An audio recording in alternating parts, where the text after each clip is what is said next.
Hola, ¿qué tal? Muy buenos días, buenas tardes, buenas noches, depende de cuándo estén revisando esta grabación en YouTube.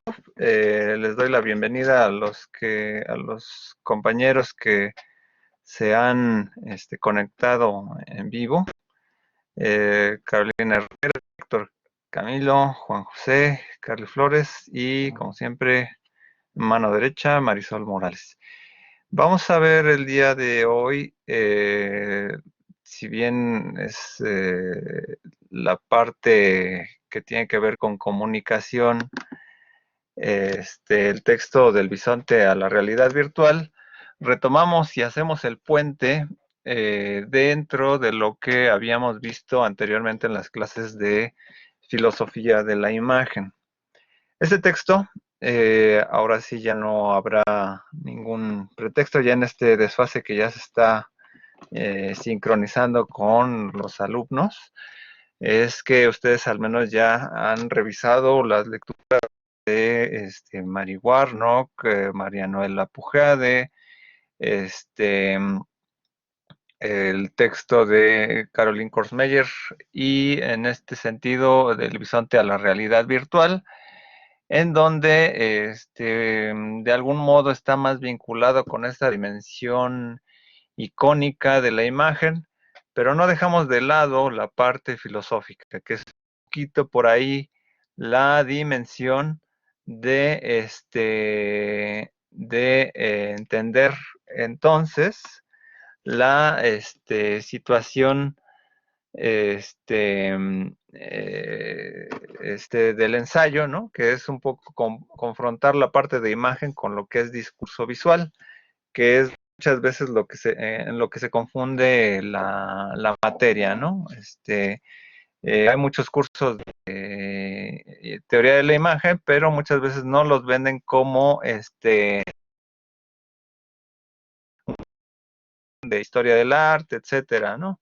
Quizá este documento, este texto de Romain Gourbet invita mucho a esa reflexión, pero sobre todo no dejar de lado la parte conceptual, mental, simbólica, y entonces de algún modo estaremos buscando aquí ya armonizar sintonías con la siguiente parte del curso, que es la parte de la psicología de la imagen, que tiene que ver más con la percepción, etcétera, ¿no? Entonces, de algún modo, pues bueno, también como bien saben, pueden ir interviniendo para que, si tienen alguna duda o pregunta concerniente, obviamente, a lo que estamos discutiendo. Voy a hacer algunas pausas para ir preguntándoles aleatoriamente y que ustedes vayan escribiendo o respondiendo a lo que yo vaya preguntando. La lectura, pues bueno, ya la habrán hecho. Entonces, sirve un poquito de recuperar qué es lo que ustedes leyeron, ¿no? Digo, yo la volví a revisar hace poco para, pues, obviamente, siempre conviene dar una lectura este, al texto. Y nos vamos a dar cuenta que, bueno, en las dimensiones en las que nos encontramos dentro del análisis de la imagen, pues tenemos que ser conscientes, ¿no? De que, bueno, esta materia de imagen y discurso audiovisual se encuentra en un profesio gráfico, dentro de que están estudiando comunicación, entonces deberán ubicar alguna serie de categorías y conceptos, ¿no? Entonces, por ahí hay una discusión luego fuerte, ¿no? De que no es lo mismo estudiar la parte comunicativa que la parte significativa, que un poco la discusión del semestre anterior. Hay veces que hay fenómenos de la naturaleza que los podemos observar o sensopercibir y no necesariamente existe un ente que nos está enviando un mensaje, a menos que estuviéramos en una exegética patrística, en donde a lo mejor Dios está comunicando con nosotros a través de la naturaleza.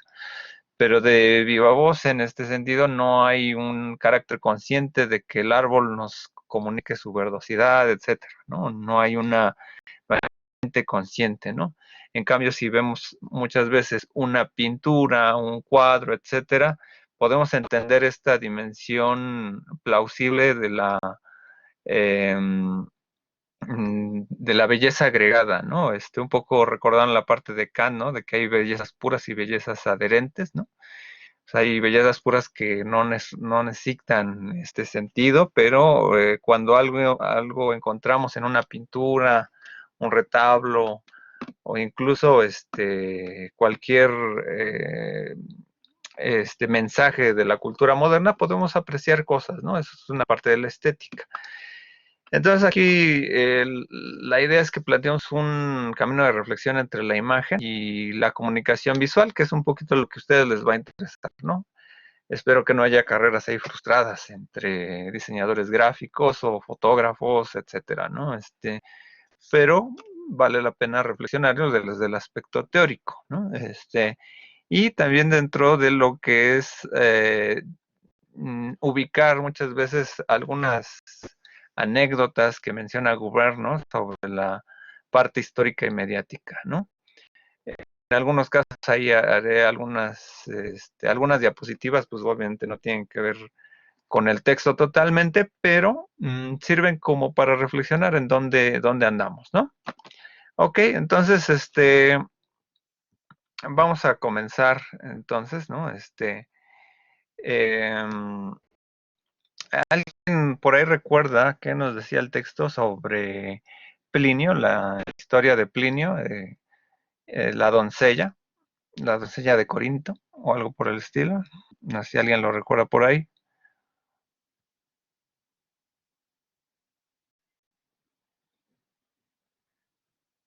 Alguno de ustedes, a ver, vamos aquí, porque vamos aquí ir reflejando, la parte de los iconos y las pinturas, ¿no?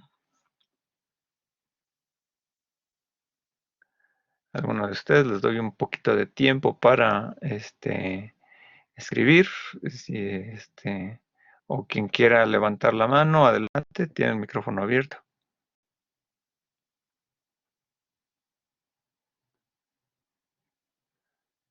Eh, bueno, Tiene, mientras se decide. eh, Sí, dime. yo Sí, recuerdo, adelante. la verdad es que no lo recuerdo muy bien, no le di una repasada, pero me acuerdo que me intrigó mucho el cuento, porque ella, bueno, se supone que eso nació de que ella como que extrañaba a su príncipe, ¿no? Entonces, antes de como que de que se fuera, ella se puso a pintar como su sombra para que nunca olvidara como. Ajá, bueno, esa es la historia, ¿no? Que nunca olvidara como su reflejo, pero ella se empieza a basar como solamente en lo que él refleja, como con la luz. O sea, tiene que ver mucho con las direcciones de la luz para que ella pudiera dibujar, ¿no? Sí, o sea, realmente ahí es el aspecto, por ejemplo, físico de la sombra, ¿no? En este lienzo de Joseph Wright, ¿no? Se representa este mito, ¿no? Y en donde sí ella extrañaba, ¿no? A su amado, entonces busca representarlo con su silueta, ¿no? En la pared, ¿no? Que es un recurso que se ha hecho muchas veces, ¿no? Dentro de la historia de la pintura. Y también nos hace recordar incluso otros mitos, ¿no? Como el mito de la alegoría de la caverna, ¿no? De Platón, ¿no? De cuando nosotros vemos sombras, ¿no? Pero al ver las sombras figuradas, ¿no? En una pared, ¿no? Sabemos que no es la realidad, ¿no? Y hay un punto de vista, hay incluso desde el que lo pinta o el que lo proyecta, etcétera, ¿no? Entonces está bien, Mónica, por la intervención, es correcto. Y entonces ahí, bueno, viene toda esta reflexión que también tiene que ver con el observar, ¿no? Aquí, pues, dando pie ya habíamos visto, bueno, en la clase anterior, esta compleja jerarquía de los sentidos, ¿no? En donde, pues bueno, ¿quién observa, no? Y el observar refleja muchas dimensiones, ¿no? Por eso, muchas veces la reflexión muchas veces comienza desde las meninas de Velázquez, ¿no? De quién está observando, quién está viendo, y es una reflexión sobre la modernidad también, ¿no? De algún modo, el proyecto moderno no se fija en una época determinada, está alrededor de varios planteamientos de la humanidad que llegan a un derrotero más o menos abstracto, ¿no? Pero en la pintura también está, ¿no? O sea, ¿quién es el sujeto que es mirado? o quién está mirando, ¿no? Ese es muchas veces los juegos, ¿no? Y es el pintor Velázquez, ¿no? El que está pintando. Y el juego del espejo, ¿no? Son maneras en que tratamos de ubicar la representación, ¿no? Con elementos a nuestro alrededor, están las sombras, están los espejos, está la pintura, ¿no? Está el modo de registro de la realidad. Entonces, de aquí, de algún modo, este, confrontan otros mitos, ¿no? Por ejemplo, había otro mito, ¿no? De Zeuxis, quien pintaba ahí unas frutas, ¿no? Pintaba el color de las uvas, ¿no? Para que las aves, se lo comieran, ¿no? Y obviamente el engaño, ¿no? Esto nos hace reflexionar también un poco a los problemas de Platón, ¿no? De que desdeñaba a los artistas plásticos o cualquier tipo de arte porque decía la esencia de las cosas está desfigurada en tu concepción visual, ¿no? O sea, ya es una copia de la copia, no es el referente, ¿no? O sea, el referente mismo somos los que existimos, ¿no? Y porque somos el referente de una idea, ¿no? La idea es la idea pura, ¿no? Entonces, por ahí está ese juego, ¿no? Que para Platón dice, pues es que no, el arte confunde, ¿no? Y también sucede, ¿no? Contra los poetas, ¿no? Algo que podrías decir con una palabra, el poeta va a buscar palabras para, en términos análogos, va a hablar de una misma cosa, pero con muchos vocablos, ¿no? Entonces aquí tenemos esta obra, ¿no? De Antonio Leonelli, ¿no? De 480, bueno, allá el Renacimiento, bueno, es un bodegón, pero que da esta idea, ¿no? Del mito, ¿no? Entonces, así, bueno, es un poco lo que vamos a ir rodeando, ¿no? Alrededor de este texto, ¿no? También están recuperando los mitos, ¿no? Aquí, bueno, la parte mitológica es muy importante, ¿no? Aquí, el mito de Sodoma y Gomorra, ¿no? En donde está la mujer de Lot, voltea, ¿no? Porque desea mirar, ¿no? Nuestro deseo de mirar es muy interesante, ¿no? De por ahí menciona esta parte psicológica de la imagen escópica, ¿no? De Freud, ¿no? De que necesitamos ver, ¿no? No sé si a muchos de ustedes les ha pasado, ¿no? Van caminando por la calle, ¿no? Van alrededor de la acera, y de repente se dan cuenta que hay una puerta abierta, ¿no? No sé si se han dado cuenta. Y inmediatamente miran, no sé si, que es un reflejo, ¿no? De la curiosidad, ¿no? Como querer saberlo todo, ¿no? O sea, muy metafísico el asunto, ¿no? De quererlo saber, ¿no? Y a veces no nos aguantamos de no mirar. Y es un poco este mito, ¿no? De la mujer que se convierte en sal, ¿no? Que se convierte en parte de la tierra por no aguantar esta parte instintiva de no mirar, ¿no? Hay otras relaciones, ¿no? Que bueno, aquí retomando todavía la parte de la doncella de Corinto, ¿no? Del querer mirar, ¿no? Y ahí hace una alusión visto, pero pues, bueno, es una película paródica, personas que no... bueno, un poco ahorita pensando en esta película este, última, ¿no? Este, esta última película que salió este, sobre este Hitler imaginario, ¿no? Que está Scarlett Johansson y este niño de Jojo Rabbit, ¿no? Es interesante, ¿no? Que por ejemplo la película está construida ahí con una manera muy extraña, la guerra, ¿no? Ahí no es totalmente fiel a un hecho histórico, ¿no? Sino que de repente mete música de los Beatles, etcétera. Momento, ¿no? En que, pues bueno, también pasó un poco con La vida es bella, ¿no? Donde, pues, bueno, se le da un tono cómico. Pero bueno, en este sentido antibelicista, hace mucho tiempo Godard hizo una película de los carabineros, donde pues eran unos inútiles a los que los mandan a la guerra, ¿no?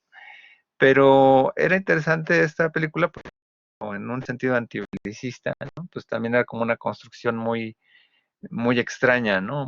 Muy semiótica, ¿no? Porque bueno, Godard hace muchas propuestas semióticas y juegan ahí mucho con unos personajes que van recolectando fotografías, ¿no? Alrededor de su caminar.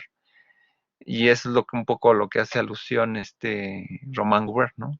El deseo de querer sostener con cosas, ¿no? Y también me acuerdo con la de George Rabbit también tiene un papel importante los dibujos, ¿no? De cómo reflejar esa parte histórica, esa memoria histórica, ¿no? De algún modo, muchas veces nosotros, en los álbumes fotográficos hacemos esa alusión, ¿no? De querer retener el espacio-tiempo en otros, ¿no? Y eso es un deseo natural, ¿no? Este, tenemos, dice Marisol, gracias Marisol. Otro ejemplo en la parte religiosa es la del apóstol Tomás, ligado con la frase hasta no ver, no creer. Sí, estamos viendo esa parte reflexiva, también la parte anterior, ¿no? De la clase, conectando esta parte de los sentidos, ¿no? El deseo de ver, ¿no? Y que tiene que ver mucho con la visión de historia de la percepción burguesa de David Lowe, en donde hay épocas en donde se cree más al oír o se cree más al ver, ¿no?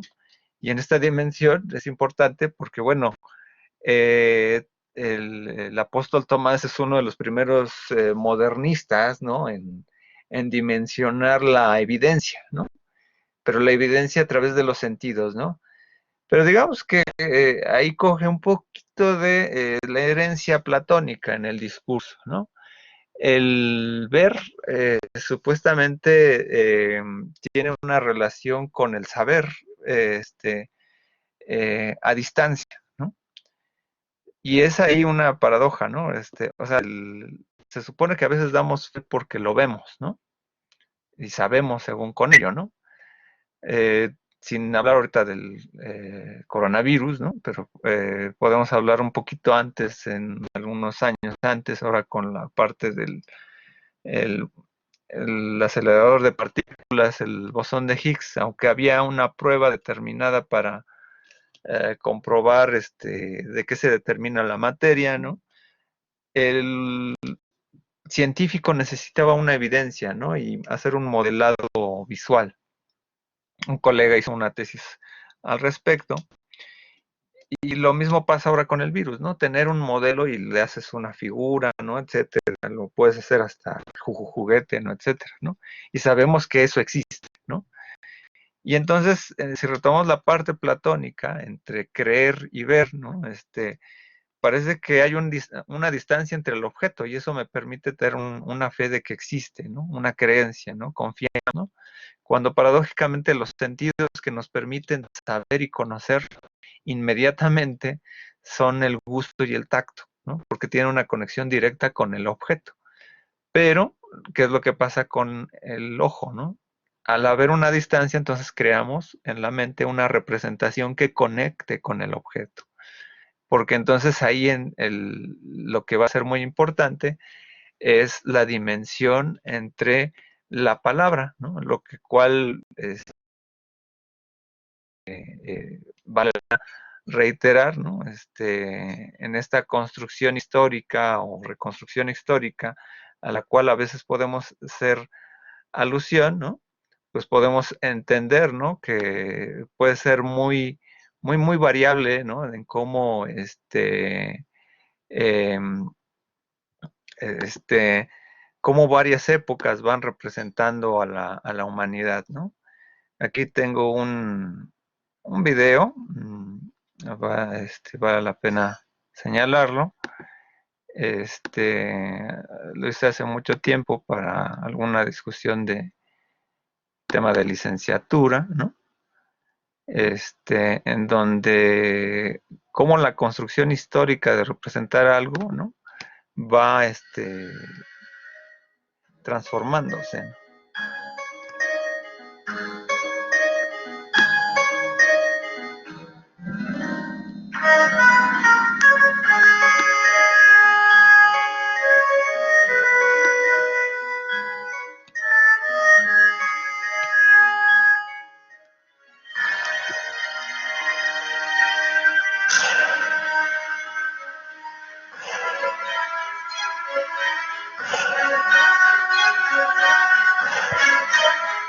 cómo logramos sintetizar a lo largo de la historia, ¿no? Cómo todo el progreso con relación siempre a las representaciones y nuestra conexión con el conocimiento. Y en eso se vislumbran dos elementos, ¿no? El carácter cinemático o deseo de retratar la realidad tal como lo ha hecho el cine, pero también darnos cuenta de que en esta dimensión utópica de la imagen, ¿no? De querer compartir algo que tenemos en la mente, ¿no? Pues sencillamente nos damos cuenta de ciertas limitaciones y para esas limitaciones, ¿no? Nos encontramos que la palabra sigue siendo fundamental para comunicarnos. De hecho, todos los aspectos psicológicos, ¿no? Que tienen que ver con el deseo de ver, ¿no? Los transformamos en palabras, ¿no? Y aquí hay algo paradójico. Dicen, por ejemplo, tomando también en cuenta este aporte que da Marisol, ¿no? En términos de no ver, no creer, también hay otras frases, ¿no? Como decimos, una imagen vale más que 1000 palabras, ¿no? Sin embargo, lo que estoy refiriendo lo estoy diciendo con palabras, ¿no? Y no es algo paradójico. Diría mi antiguo mentor, decía que si decimos una imagen vale más que 1000 palabras, también podríamos decir una palabra puede valer más que 1000 imágenes, ¿no? Entonces, confrontaríamos ejes del discurso también a través de la palabra, ¿no? Aquí, por ejemplo, el doctor también refiere un poco al trabajo de Rorschach, ¿no? Las manchas, ¿no? ¿Qué es lo que significa? ¿Qué es lo que puede significar para cada quien algo que vemos, ¿no? Y entonces ahí retomamos toda esta parte, ¿no? Sensoperceptiva de la jerarquía de los sentidos, ¿no? Cómo construimos el mundo, pero también la parte kantiana, ¿no? Y en esta dimensión, bueno, aquí hay una parte que vale la pena señalar, ¿no? Eh, creo que hay una intuitiva y crítica ahí a Humberto Eco, ¿no? Donde dice Humberto Eco develaba esta parte del análisis pragmático persiano, ¿no? En donde parecía que Humberto Eco, cuando hablaba del icono, decía que era lo que más se parecía al objeto al que hace referencia, ¿no? Cuando en realidad tiene que ver más bien con la forma de percibir al objeto a lo que hace referencia, ¿no?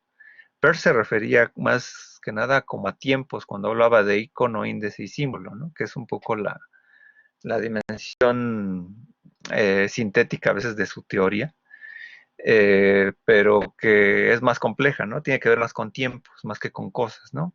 El error de Humberto Eco o de comenzar a leer a Peirce desde Humberto Eco es que hay una influencia de ver al icono y al símbolo como si fueran cosas, y en el icono pues viene toda esta discusión sobre el isomorfismo, ¿no? De que entre más se parezca a algo, vamos saliendo de la abstracción, ¿no? Y hay más iconicidad, ¿no? Entre más se parezca al objeto. Entonces ahí es donde, de algún modo, viene esta idea del isomorfismo. La vamos a retomar en la siguiente unidad con Villafañe, ¿no? Porque dentro del aspecto estructural sí me permite entender lo que es una imagen fija y movimiento, pero bueno, ya vimos que en la filosofía de la imagen, si tratáramos de determinar categorías como modelos de la realidad, pues veríamos que en realidad que es una imagen fija y que es una imagen en movimiento, ¿no? O sea, podríamos decir que todas las imágenes están en movimiento, de acuerdo al cronotopo de Kant, pero dentro del vocablo más o menos determinado estructural, a lo mejor tiene algún sentido, ¿no? Entonces aquí viene algo interesante, ¿no? En las confrontaciones históricas, ¿no? El Brunelleschi, la perspectiva, en donde aquí sí el razonamiento, ¿no? De no ver, no creer, ¿no? Se puede volver a retomar, ¿no? A la distancia yo puedo observar que las cosas tienen un punto de vista y tienen una perspectiva, ¿no? Y así como más o menos vislumbramos que cada uno de nosotros tiene una perspectiva del mundo, etcétera, encontramos aquí que hay un sentido, ¿no? En cómo reconstruimos la realidad a través de las formas tal cuales se nos ofrecen en la naturaleza. Hay un uso de la matemática, de la geometría, para poder retratar en un en un dibujo, en un trazo, ¿no? Una serie de elementos que a lo mejor por ahí están planos en la materialidad de dos dimensiones, pero en el juego óptico las podemos vislumbrar como la tercera dimensión, ¿no? Entonces ahí es el juego aparente de las cosas, ¿no? Y ahí por ahí no solamente se confronta esta dimensión inicial, en donde estamos, ¿no? Frente al objeto tal cual, y que aquí todavía no llegamos al carácter todavía simbólico, sino es todavía el carácter de la forma, ¿no? De la forma y la materia, ¿no? El contenido ya después será toda esta parte de la imagen laberíntico, o laberíntica. Y entonces aquí entramos a toda esta dimensión que tiene que ver con la batalla de las imágenes, ¿no? Este, eh, Nos encontramos en una dimensión aquí de la parte iconoclástica, ¿no? Del culto a las imágenes, y muchas religiones confrontan esta parte del culto a la imagen, ¿no? Del culto a la imagen por sí mismo, sobre todo porque, bueno, tiene que ver aquí mucho la reflexión de los tres conceptos de Descartes, ¿no? La res cogita, la res extensa y la res infinita, ¿no? La res infinita, bueno, más bien la res cogita es la que permite a nosotros reflexionar sobre nosotros mismos, ¿no?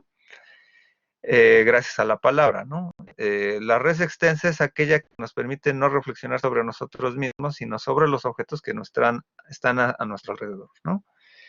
La res infinita es aquello que no necesitaría de nosotros para que pudiéramos comprenderlo. Entonces ahí viene el concepto de Dios, ¿no? Que es ajeno, ¿no? Un poquito ahí cercano a la parte numénica de Kant, ¿no? En términos de que hay una parte intangible, ¿no? Pero nosotros tenemos que dar un sentido para comprenderla, ¿no? En esta dimensión cartesiana, ¿no? Más o menos, por eso ahí hace mucho alusión Romain Gobert, ¿no? A la parte del culto a las imágenes, ¿no? Y cómo lo confrontamos en esta dimensión, ¿no? Entonces, aquí parece que viene la metáfora de Frankenstein, el doctor Frankenstein, ¿no? Que le damos vida a las imágenes y que, bueno, en un sentido kantiano también parece ser lo mismo, ¿no? Y también en el aristotélico, ¿no? Cuando, por ejemplo, Aristóteles reflexiona sobre el carácter de la poética, confronta o rompe la discusión de desdeñar al arte, sino dice, en el arte te puedes ver reflejado, ¿no? O sea, gracias a la tragedia puedes ver una ejemplificación de tus virtudes, ¿no? Una serie clásica, que ahora ya es clásica, más bien ya tiene algunos años, ¿no? Que es la de Breaking Bad, tiene este elemento trágico, ¿no? Donde ya sabes más o menos desde el oráculo qué va a suceder en la serie, pero el morbo, esta, placer morboso por ver cómo se desarrollan las cosas, ya te implica el deseo de ver. Y también pasa en las películas de terror, ¿no? La clásica idea de no quiero ver, ¿no? Hasta que pase la sangre, pero hay un dedo que se te desvía para querer ver qué es lo que está pasando, ¿no? En la clásica película de slashers, ¿no? La mujer este, que bueno, las películas de slashers son totalmente misóginas, ¿no? Pero está la clásica escena donde dices, no salgas del auto, quédate aquí, ¿no? No te muevas, ¿no? Y la chica se mueve, ¿no? Desobedece porque es el deseo, es una pulsión, ¿no? Icónica de querer ver, ¿no? Y eso también tiene que ver un poco con una concepción de la imagen como el monstruo. El monstruo tiene que ver ahí en términos de latín, el monstruo tiene que ver con mostre, ¿no? Que es algo que se muestra. Nosotros le ponemos palabras a lo que le tememos y cuando le ponemos palabras podemos asentir que existe la cosa, ¿no?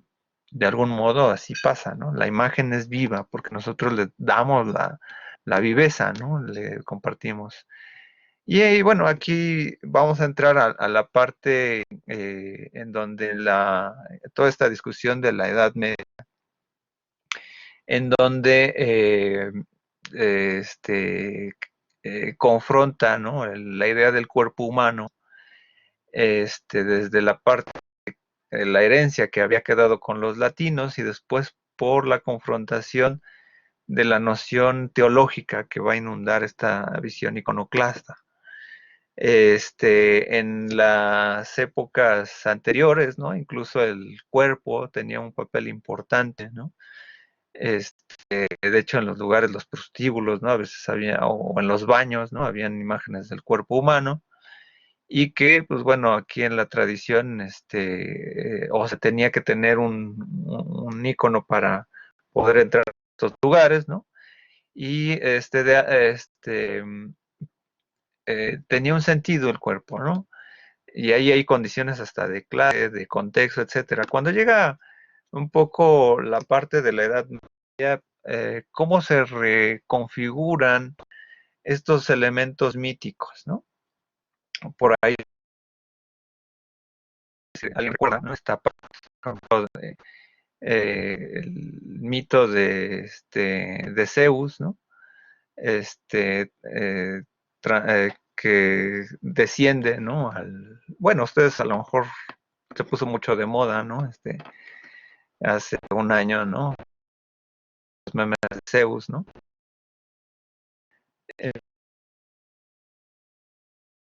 Un cisne, ¿no?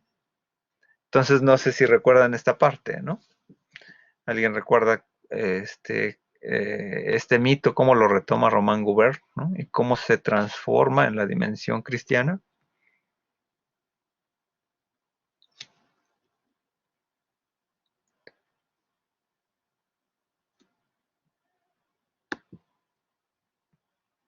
Digo, antes de pasar a otros iconos,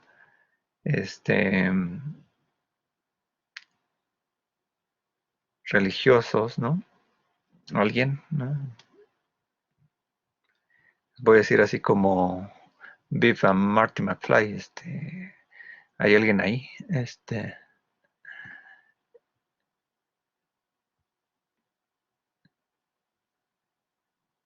Como ustedes, nadie se anima. O bueno, ¿qué dice el mito de Zeus cuando baja a la tierra? ¿Alguien lo recuerda?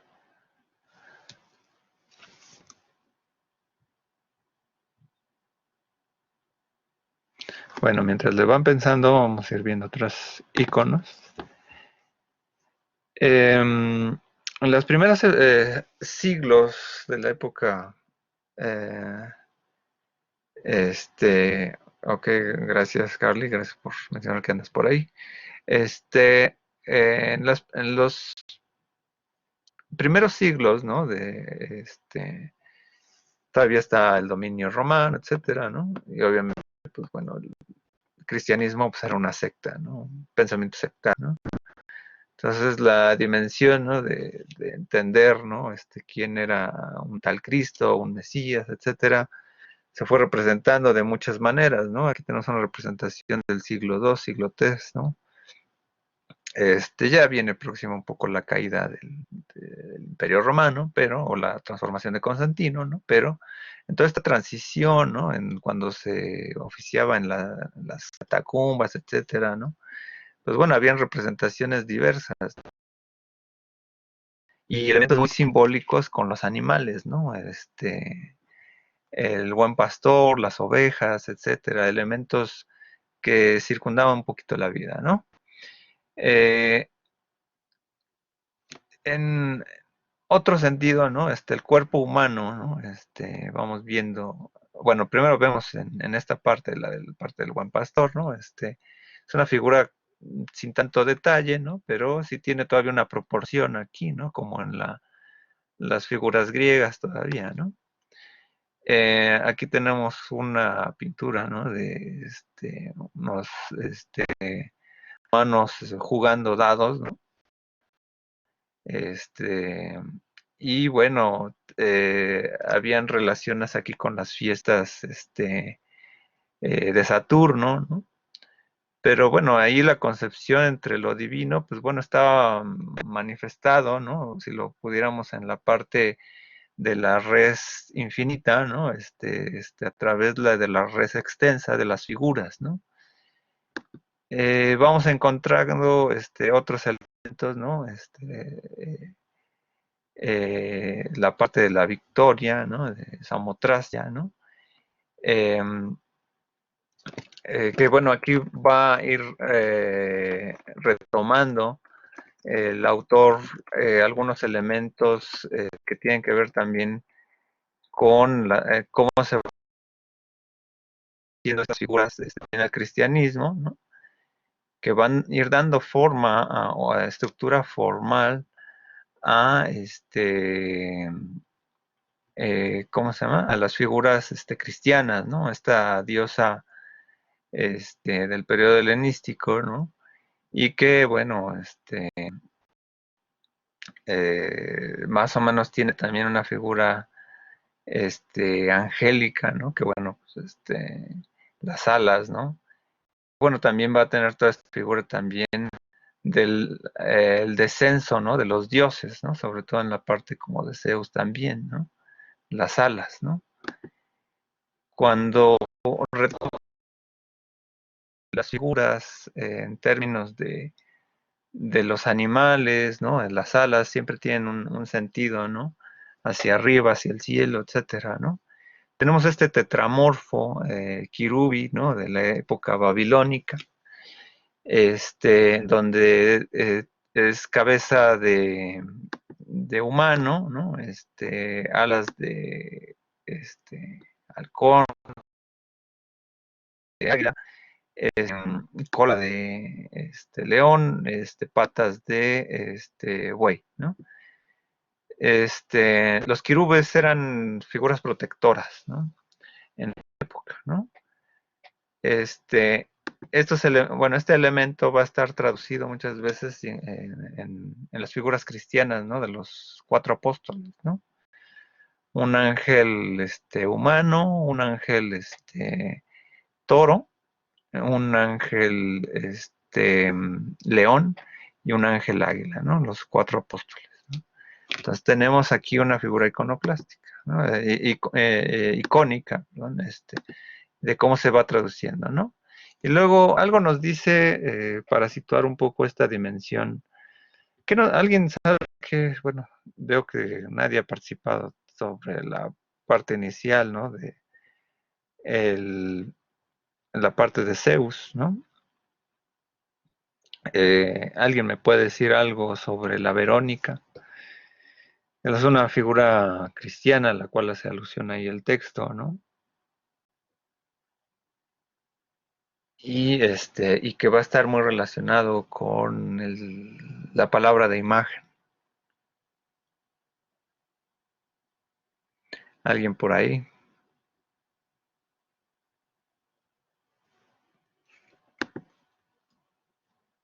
¿Alguna opinión? Van a hablar. Me acuerdo que, bueno, justamente en esas épocas se habla de la parte de Verónica, de que un trozo de, no sé, de su ropa le secó el sudor a Jesús, ¿no? Que fue en sí la última imagen que pudo tener, bueno, se tiene de Jesús en estos momentos, ¿no? Antes de ir al Calvario. Entonces, pues, que es muy, muy célebre esa imagen, pues, porque según se quedó plasmado, o los detalles, o los principales rasgos de lo que es la cara de Jesús, ¿no?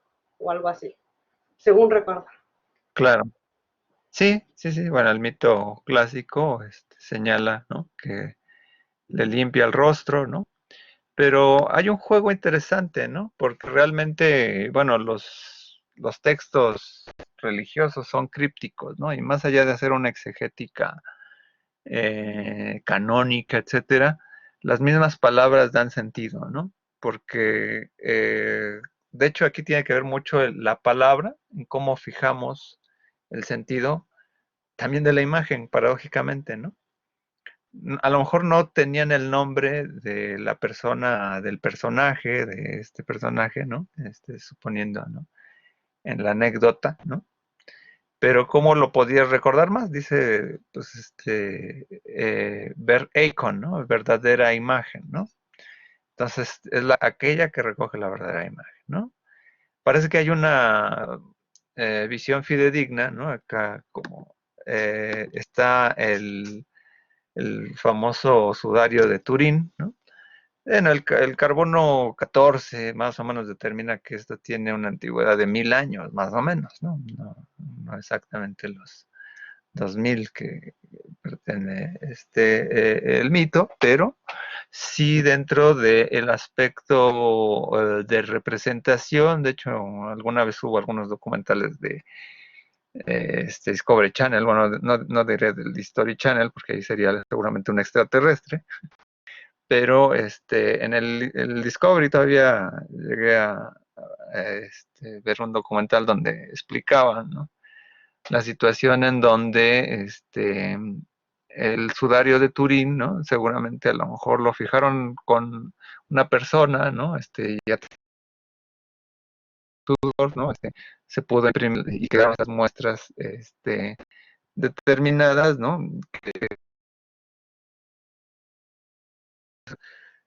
de carbono activo, ¿no?, de la memoria orgánica sobre los objetos, ¿no?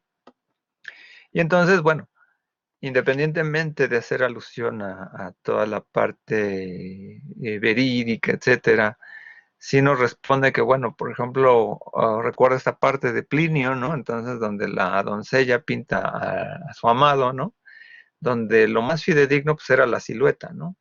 Lo mismo como en la cámara oscura, ¿no? Se pintaban a lo mejor sobre un lienzo, ¿no?, el reflejo de la persona que estaba ahí, ¿no? Entonces, lo mismo estos lienzos, el sudario de Turín, no sabemos quién sea la persona que esté ahí, pero sí implica que la técnica, a lo mejor de fijación, ¿no?, pudo haber incluido elementos corpóreos de fijación con una persona, ¿no? De algún modo es una visión como supone toda la verdadera imagen, que era lo más fidedigno, ¿no? Porque estamos pensando, ¿no?, que pues una pintura en términos visuales, pues podría ser muy compleja, ¿no?, como para llegar a la verosimilitud ahora que tenemos con una fotografía. En esa dimensión, bueno, pues bueno, hay otros íconos interesantes, ¿no?, en la historia, ¿no? Está, por ejemplo, eh, este, la historia, ¿no?, por ejemplo, aquí en México, ¿no?, de la Virgen de Guadalupe, ¿no? Tenemos un lienzo que está en la basílica, etcétera, y que ciertas características determinan que fue un lienzo emulsionado por cierta tela, etcétera, ¿no? Pero es interesante, ¿no?, cuando, bueno, aquí, bueno, tiene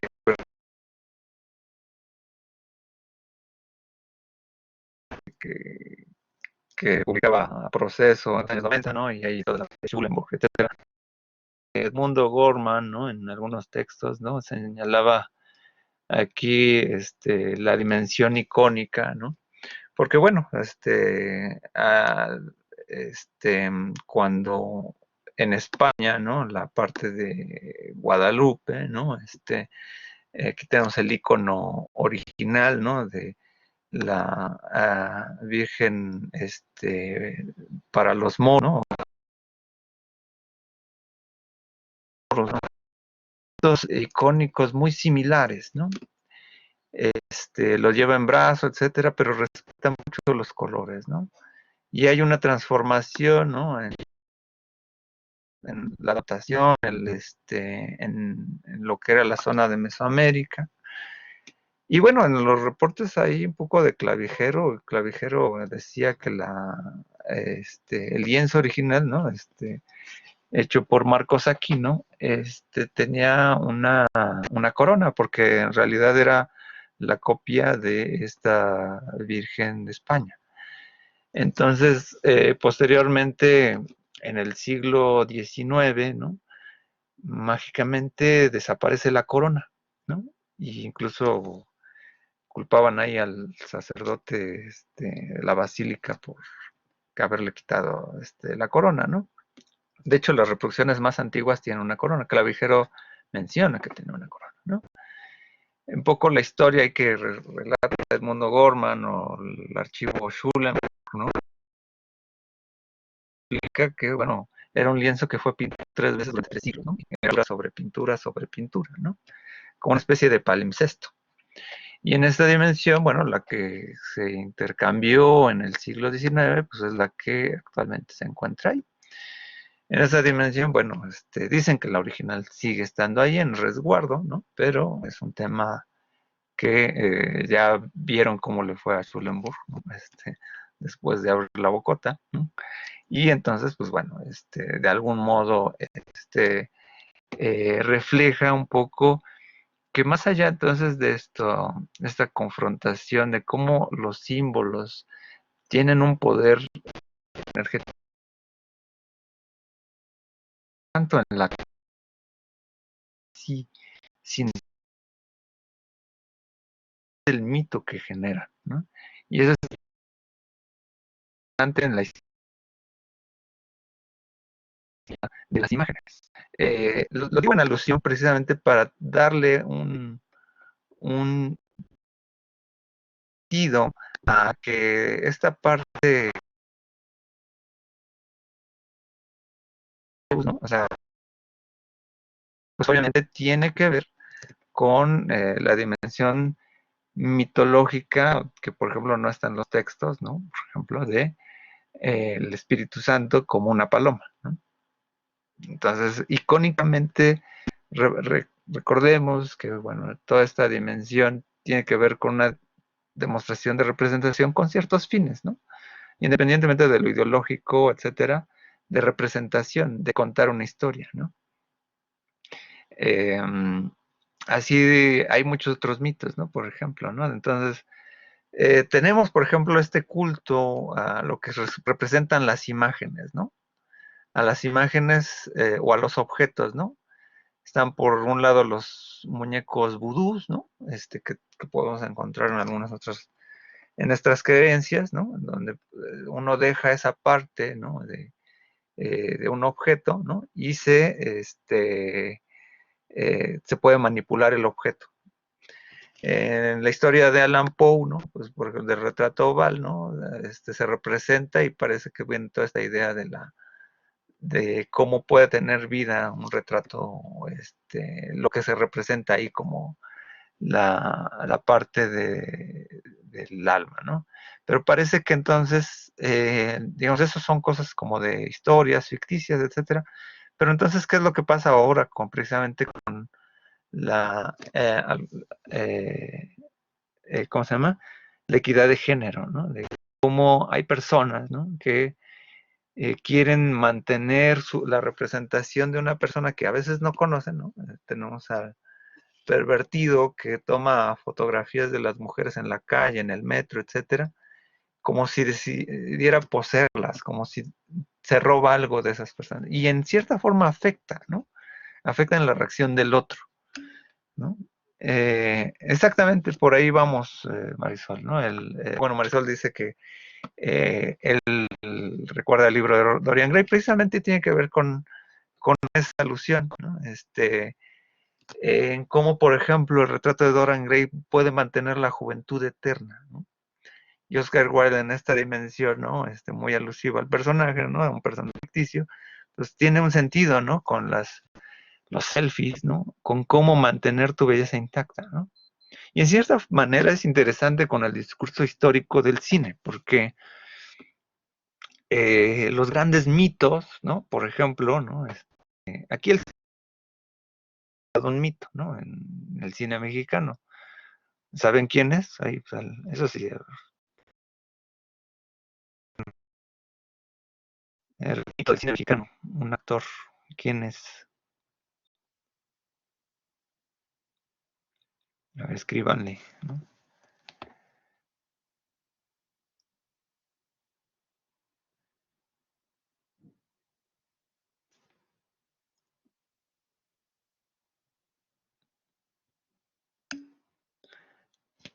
¿Cuál sería, cuál sería el mito más icónico del cine mexicano? ¿Quién es? ¿O quién es el único mito que ha dado el cine mexicano? Es un actor.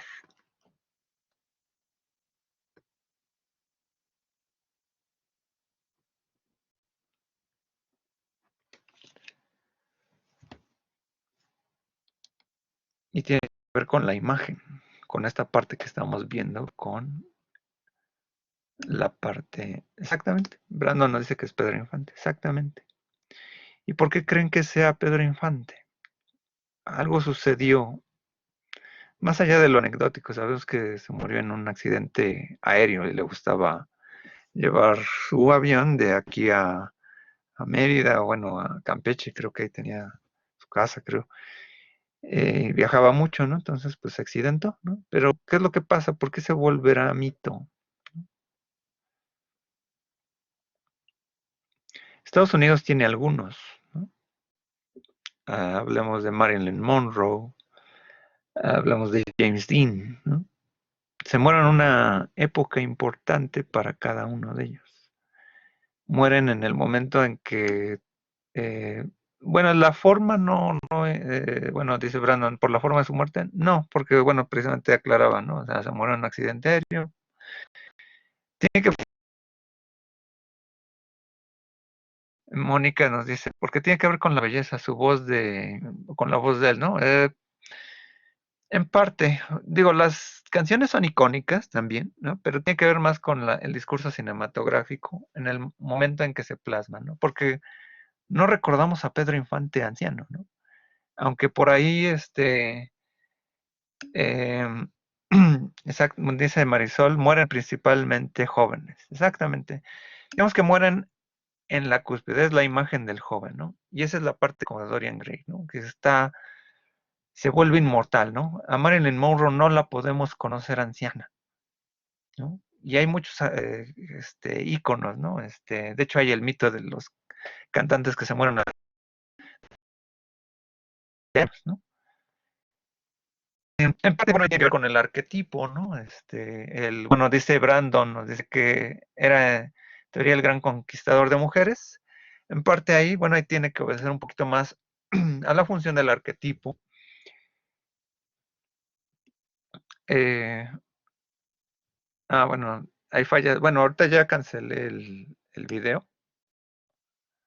Cancelé el video. Voy a ver, vamos a ver si mejora un poquito. Mejor tenía muchas ventanas abiertas y estaba bajando mucho ancho de banda.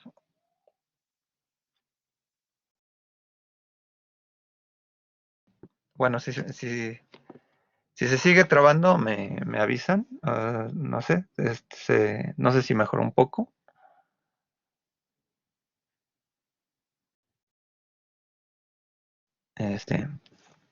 Vamos ahorita, bueno, de todas formas, vamos. Si vuelvo a ver, me avisan. La idea es que, bueno, estábamos viendo esta parte de los mitos, ¿no? O sea, los mitos, o sea, de la imagen eterna, ¿no? Y esto, pues, confronta muchas veces en que hay cantantes, actores que tienen una especie de vida eterna. Ok, vamos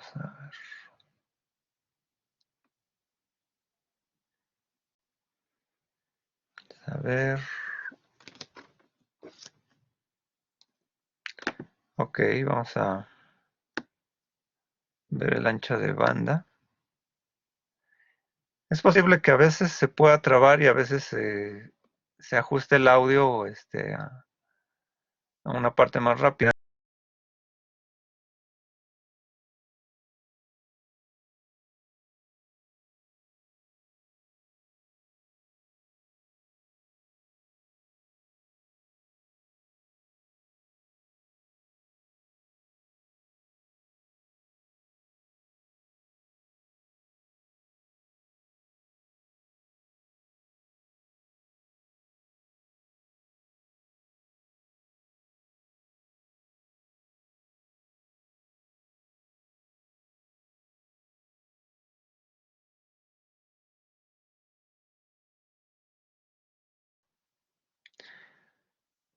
Ah,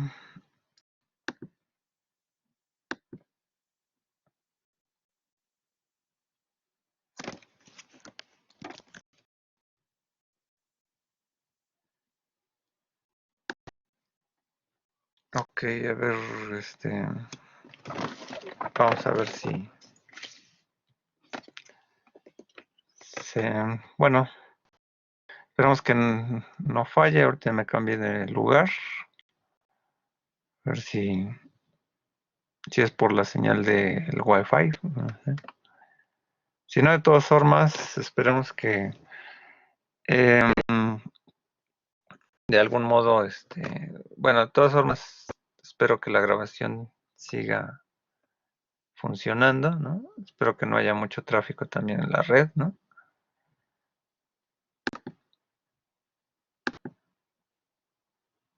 A ver, vamos a ver si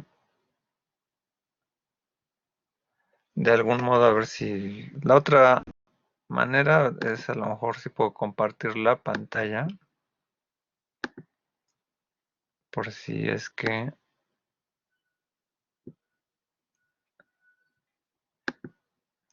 a ver, vamos a ver.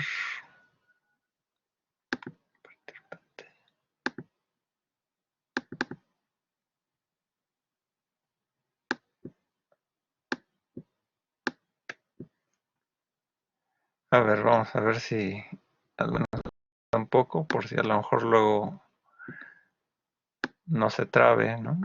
Esta dimensión, ¿no?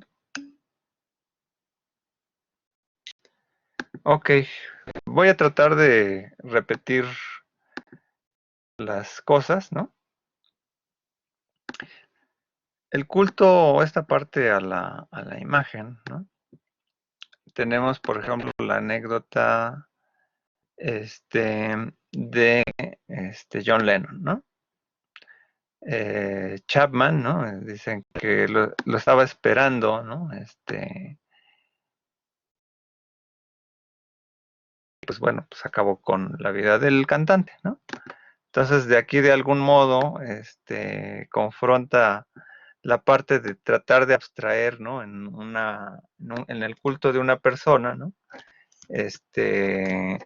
Esta dimensión icónica, ¿no? O sea, yo soy el que poseo la muerte de este cantante, ¿no? O sea, lo sepulto, ¿no? Y se vuelve un ícono, ¿no?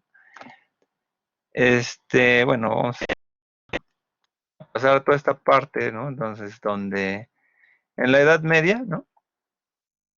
Se confronta toda esta dimensión, ¿no? De cómo se representa el paraíso, etcétera, el dolor, ¿no?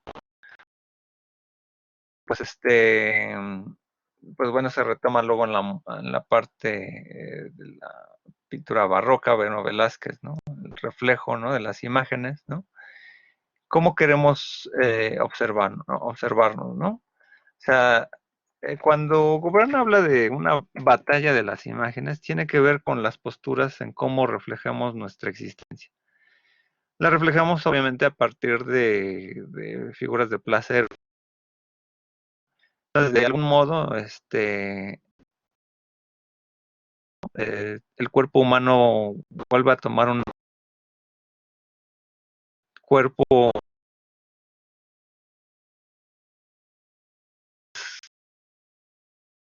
de conocimiento, parte de barroco, toda esta reflexión, ¿no? En el centro. Es el icono más plausible, ¿no? Pero en este otro, lo tenemos, ¿no? También. En algunas figuras, por ejemplo, de Tiziano, ¿no? También, el cuerpo humano, ¿no? Toma una importancia, ¿no? Y bueno, pues las figuras religiosas llegan a tomar un papel principal, ¿no? O sea, entonces, como por ejemplo el cuerpo humano ya va dimensionando, ¿no? Aquí en de una, bueno, esta es una figura, ¿no? Una, eh, y bueno, por ejemplo, la figura crística, ¿no? Toma dimensiones, ¿no? En el Greco, ¿no? Tiene que ver con la apreciación del cuerpo, ¿no? Forma, ¿no? Ya hay una dimensión a lo mejor de proporción. Pero es interesante que en esta discusión que retoma cómo puede confrontar muchas veces estos elementos mitológicos, ¿no? Tenemos en el primer cuadro una visión de Dalí, ¿no? Sobre Cristo. Tenemos por el otro lado un fragmento de la película de La última tentación de Cristo de Scorsese, ¿no? ¿Y cómo pueden confrontar esto, no? Ya después de mucho tiempo, pues a veces se vuelven películas de culto o aquí en la pintura también ya se acepta, ¿no? Y en esta dimensión, vamos descubriendo como lo críptico, ¿no? La imagen laberinto. Y aquí sí, es muy literal toda esta parte, ¿no? De cómo desde la antigüedad, ¿no? Se ha tratado de fijar, así como el estar frente a la forma, ¿no? Y ante lo que veíamos, en la parte anterior, ¿no? En cómo, por ejemplo, la batalla de las imágenes dimensionaba cómo fijar mitológicamente las ideas, ¿no? En una cueva, ¿no? De Sulawesi, 44.000 años de antigüedad, ¿no? Y vemos forma, ¿no? Y vemos. Ahora vamos a hablar de el fenómeno transmedia, ¿no? Como si transmedia fuera voz, texto, es, visión, etcétera, instalación, ¿no? Pero el arte nació transmedia, ¿no? El arte nació de esta manera porque las pinturas rupestres seguramente eran acompañadas de relatos, ¿no? En los bosquejos que se tienen de estos lugares, ¿no? Puntos de reunión. Y pues demostraban pues toda una figura de relato, ¿no? Que es lo que mencionó la primera sesión, ¿no? Donde la parte dimensional del icono, o sea, antes de volverse imagen, la imagen ya estaba ahí, ya existía, ¿no? Estas son de Chauvet, ¿no? De hace 40.000 años, ¿no? Ya estas pues, se encontraron en los 90, luego tuvieron realce un poco hace unos años, viendo lo mismo, ¿no? Digo, Altamira pues, y Lascaux, pues bueno, siguen siendo las más reconocidas, pero pues bueno, no son ya las más antiguas, ¿no? Entonces, hay figuras, ¿no? Animales, ¿no? Pero ya aquí determinan elementos de copia, ¿no? Y hay forma, ¿no? Y hay composición en estos cuadros, en estos lienzos, ¿no? O sea, en estas pinturas rupestres, ¿no? O sea, ya hay una forma, ¿no? Ya hay una idea intencional de composición, una parte teleológica de la comunicación. Ya no es solamente el significado que puede darnos un aspecto de la naturaleza, sino que aquí hay una intención de registro. Entonces, en este sentido, ¿no?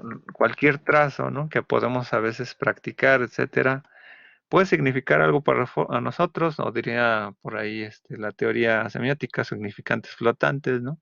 Pero están hechos con una intención, aprender, etcétera, ¿no? Estos pueden ser a lo mejor significativos y no comunicativos, ¿no? A lo mejor no comunica nada, pero a lo mejor solamente, ¿no? Igual las formas, ¿no? Las formas y los colores.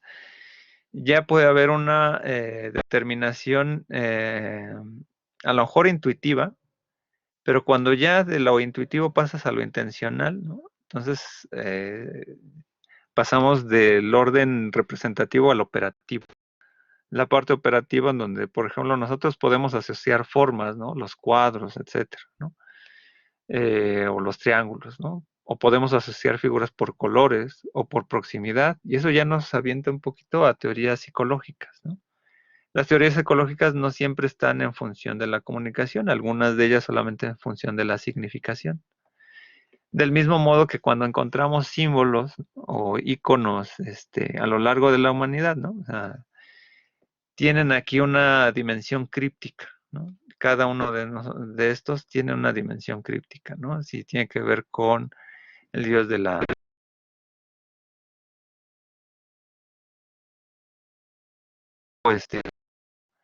también hay elementos que tienen que ver con las figuras fálicas, ¿no? Aquí también toda la teoría freudiana, ¿no? Donde los falos a lo mejor van a estar presentes en muchas culturas. Entonces, Muisca, Colombia. Entonces, las figuras fálicas pueden estar ahí presentes, ¿no? Más allá de los elementos reales, ¿no? O sea, juegan con el imaginario. Se pueden, aquí la significación, ¿no? Pueden haber elementos, pero los podemos significar, ¿no? Ahora que está muy de moda criticar a los orientales porque se comen a un murciélago, pues digo, imagínense confrontando a la cultura occidental comiendo una hamburguesa. Pues hay una figura que decíamos, bueno, ¿quién es el evolucionado, el moderno, ¿no?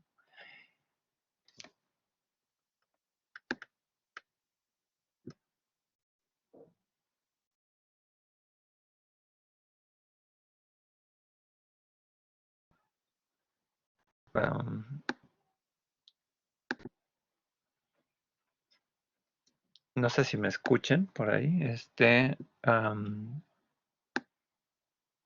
¿Sí se escucha bien? Ah, ok.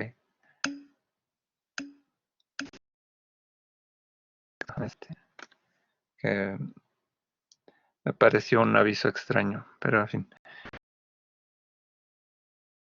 Ok. Entonces, bueno, cuando se confronta toda esta dimensión, ¿no? De los símbolos, ¿no? Hay un significado interno, ¿no? Entonces, los mitos clásicos, ¿no? Obviamente todas las culturas antiguas tenían significados, ¿no? Y tienen que ver con la alimentación. Y gracias a esa dimensión tan valorada de la agricultura, era necesario ubicar las épocas por las cuales uno podía cultivar, etcétera, ¿no? Entonces la cultura de los dioses solares va a estar muy presente en Occidente, ¿no? Entonces aquí vemos todas las culturas, ¿no? En donde se van a ir transformando, ¿no? Por ejemplo, tenemos la figura aquí de Horus, ¿no? Que tiene que ver como una figura mítica de un solsticio, las épocas del año, ¿no? El día 22 se oculta, los días duran menos. Y entonces viene la idea de que el dios Set, ¿no? Eh, ¿cómo se llama? La representación, ¿no? Del dios Sol, ¿no? Dura menos, ¿no? Y en el día 24 comienza el nuevo ciclo, ¿no? Renace o resucita.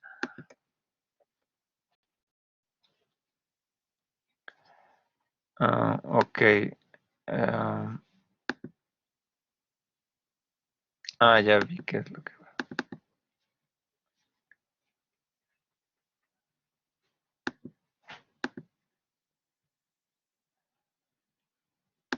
Ok. Ya está listo, ¿no? Creo que fue eso lo que había pasado, ¿no? Perfecto. Sí, bueno, teníamos un fallo aquí de la parte visual. Creo que fue el fallo que había aparecido. Ok, entonces, en esta dimensión religiosa, ¿no? Y con los ciclos solares, pues da sentido a los nuevos, a la visión pagana, ¿no? Que confronta a la religión judaica. Y entonces, este sentido se va a repetir, ¿no? Entonces, del mismo modo, ¿no? Está Horus con su madre, ¿no?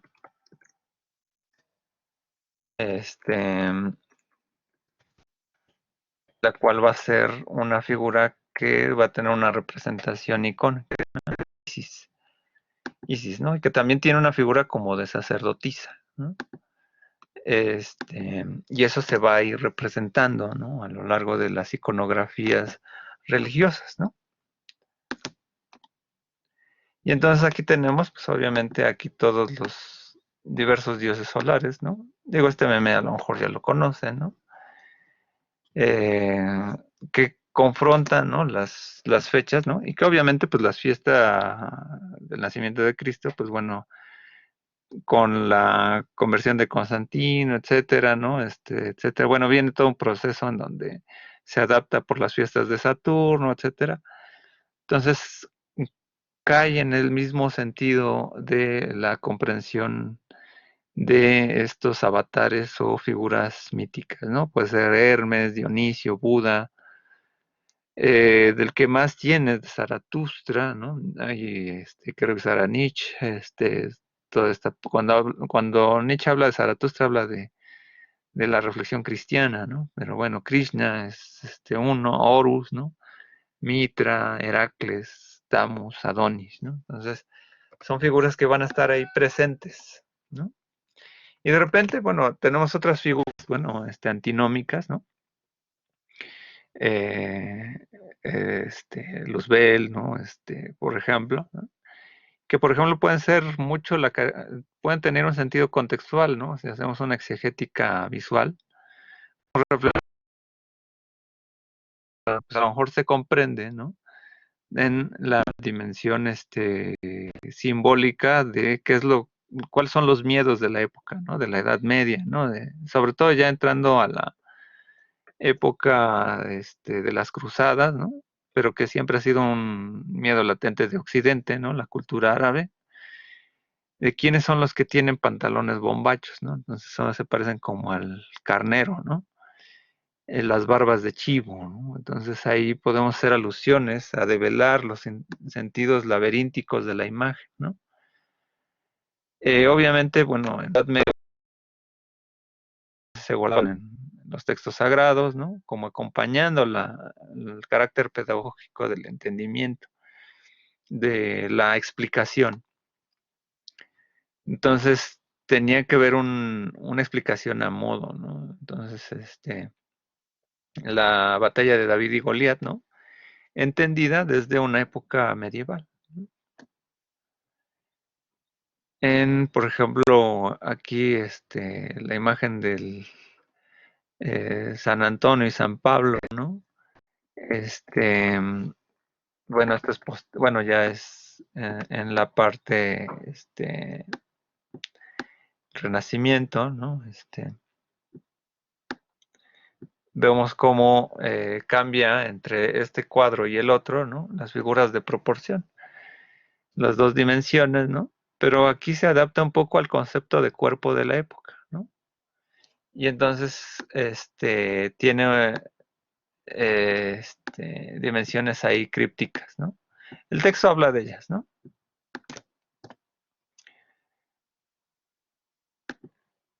Cómo se adaptan las figuras, ¿no?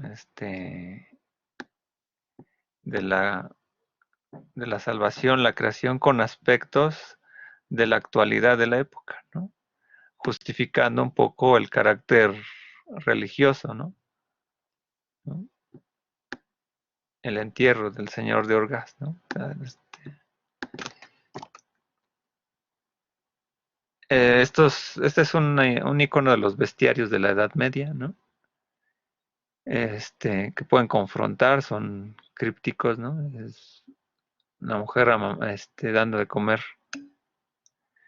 Esas figuras, bueno, se parece a la portada de algún disco de Iron Maiden. Los bestiarios, pues obviamente provocan. De hecho, recuerda un poco a las figuras, por ejemplo, del tarot de Marsella, ¿no? En donde son figuras que a veces tienen que ver con la psique, con el imaginario, ¿no? Los primeros números de la baraja tienen que ver con figuras que puedes encontrar comúnmente, ¿no? Después del 11 al 21 tienen que ver con figuras del imaginario, de los sueños, ¿no? De los temores, del miedo, de la muerte, etcétera, ¿no? que en parte sintetizan toda esta parte, ¿no?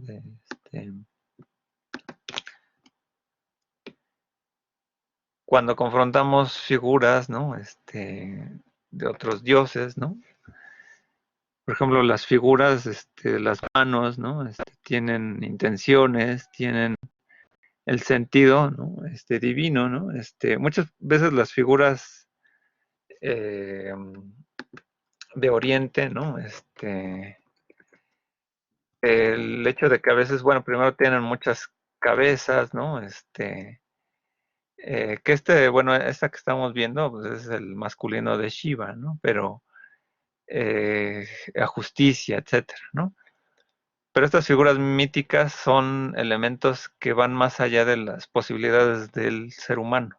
O sea, el que tengan más manos, o más caras, ¿no? De hecho, a veces las figuras angélicas de Occidente, cuando tienen muchas cabezas, van muy influidas de la cultura hindú, en triadas, ¿no? Los círculos de los ángeles, ¿no? Los 9 coros, etcétera, tienen que ver con esa relación. Pero son figuras del imaginario porque dices, ¿quién puede ver tanto, no? Son figuras que están fuera de nosotros, fuera de nuestra naturaleza humana. Las portadas, por ejemplo,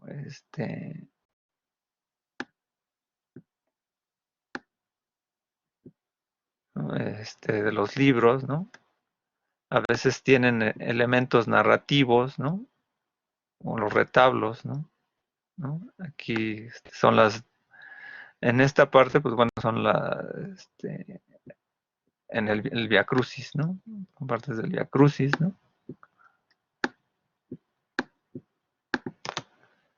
Hay un efecto también narrativo, ¿no? Aquí está más grande.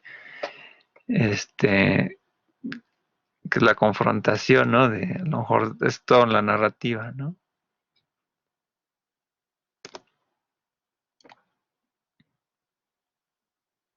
Si lo confrontamos a las épocas modernas, digo, a la época del barroco, por ejemplo, aquí las hilanderas de Velázquez, ¿no? La narratividad es forma, ¿no? Pero también es contenido. Tenemos aquí los planos, ¿no? Parece que algo acontece, ¿no? Y aquí hay varias realidades, ¿no? Pero ese es el juego mucho de Velázquez, ¿no? El juego de las realidades. Tenemos una representación atrás, tenemos quién está representando a quién, ¿no?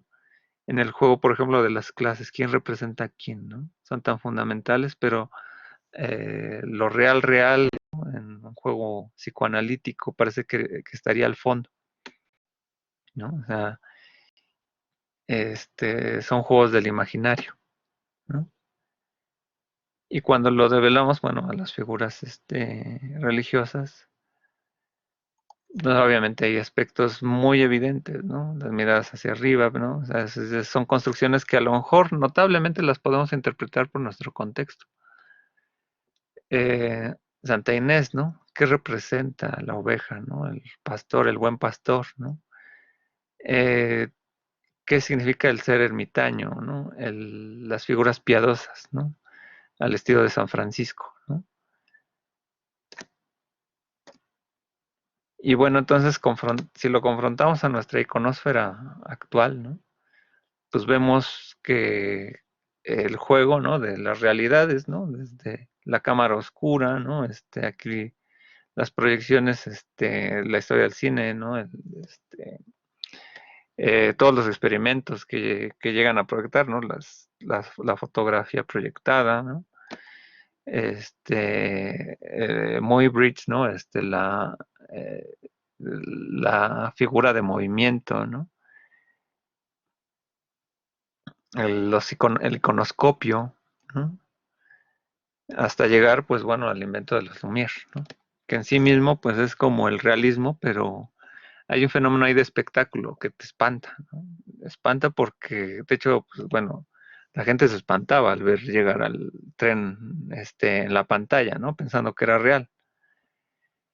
En la canción, pues bueno, viene toda esta parte de la confrontación del cine, ¿no? Aquí hay una escena de nacimiento de una nación, de David Ward Griffith, que es una de las mejores terribles películas que se han hecho, donde los buenos son el Ku Klux Klan, ¿no? O se valora históricamente la película en términos de la narrativa, ¿no? Es bastante interesante esto. Y bueno, aquí vienen todos los primeros años del cine, ¿no? Que implica toda esta dimensión de la iconósfera, ¿no? Actual. Para Chaplin, bueno, el cine tenía que ser un nuevo lenguaje, ¿no? En el cual sintetizara toda la comunicación entre las personas, ¿no? Gertie el dinosaurio, que es una de las primeras animaciones, ¿no? Del siglo XX, ¿no? Metrópolis, ¿no? Los efectos especiales, ¿no? El cine nace con estas dimensiones, efectos especiales, ¿no? Nace en términos de que hay un documental como registro, como un hecho histórico, como una ficción, también es animación, ¿no? Están estos tres aspectos, ¿no? Llega el cine sonoro, ¿no? El Johnson, el, el cantante de jazz singer, ¿no? El lenguaje se vuelve complejo, ¿no? Del salto de Ward Griffith, entonces llega Orson Welles con el plano secuencia, ahora tan favorito, ¿no? Es experimentos de la televisión, ¿no? El registro, ¿no? Independientemente de que sea o no real la llegada a la luna, ¿no? Que se presentó en ese momento, circunscribió a una época histórica en donde todos estaban reunidos esperando el hecho, ¿no? El video, ¿no? El video, la grabación magnética, ¿no? Los hologramas, ¿no? Que es también otra parte importante en los 70s, ¿no? El rayo, que tiene que ver con el rayo láser y el máser. Los registros de la información digital, bueno, estos a lo mejor aspectos que a lo mejor quizá los revisarán también en teorías de la comunicación, pero bueno, Google pues hace también a toda esta parte, ¿no? Lectoras de tarjetas, ¿no? Las primeras computadoras, ¿no? La evolución de las 5 generaciones de cómputo, ¿no? Y cómo, bueno, a través de los píxeles, pues ya viene todo arte moderno, ¿no? Entonces, cómo se transforma, ¿no? Son registros nuevos, ¿no? En donde, bueno, o sea, se requiere también una cierta pericia que rompe con todo lo que estábamos viendo, ¿no? Del Renacimiento, con Barroco, etcétera. Pixar, ¿no? Que también parece el elemento interesante de la verosimilitud, del hiperrealismo, ¿no? Teen Cop, ¿no? Del 85. Los videojuegos, ¿no? Que también está mezclado, ¿no? Con la parte de los Calabozos y Dragones, ¿no? Y obviamente, pues, obviamente a Tolkien, ¿no? Pero todo esto es lo que son los juegos de rol, ¿no? Pero también ¿qué es lo que implica toda esta emoción de lo digital, ¿no? Que tiene que ver con lo virtual, la experiencia virtual. A principios del siglo XX se hacían experimentos, ¿no? Por tener experiencias del cine, ¿no? Verosímiles, ¿no? Entonces, en las ferias de aquel tiempo, ¿no? Pues se intentó presentar un cine en 360 grados. Y aquí viene cómo destaca la verosimilitud, ¿no? La Rosa Púrpura de Cairo, ¿no? Por ejemplo, de Woody Allen, ¿no? Presenta el sentido, ¿no? De cómo los personajes viven realidades, ¿no? Y el espectador vive bajo el deseo de a lo mejor conectarse con esos personajes. Obviamente toda la experiencia virtual, pues es un deseo que el cine no ha logrado. aquí está esta parte, ¿no? Del sensorama, que eran como tratar de jugar con los sentidos, ¿no? Experiencias virtuales, ¿no? Este es del 57 al 62, ¿no? Ivan Sutherland, ¿no? Con unos lentes, ¿no? Simuladores, ¿no? Pero de video, ¿no? Eh, los ejercicios del videoarte, ¿no? De Miriam Kruger, ¿no? Que son como instalaciones, ¿no? 85, ¿no? Ya se confronta la parte de lo virtual, ¿no? Como experiencia, ¿no? El mouse, ¿no? El mouse que ahora usamos en la computadora es una experiencia de estar, al menos tu dedo está en el monitor, aunque no, o sea, se transforma en una flecha, ¿no? ¿No? Pero es un ejercicio de virtualidad, ¿no? De interacción, ¿no? Viene toda esa época clásica, ¿no? De las primeras décadas de los videojuegos, ¿no? En Interactor, ¿no? Los ejercicios fallidos de Nintendo, ¿no? Digo, ahora se ponen muy de relieve por las ondas retro, ¿no?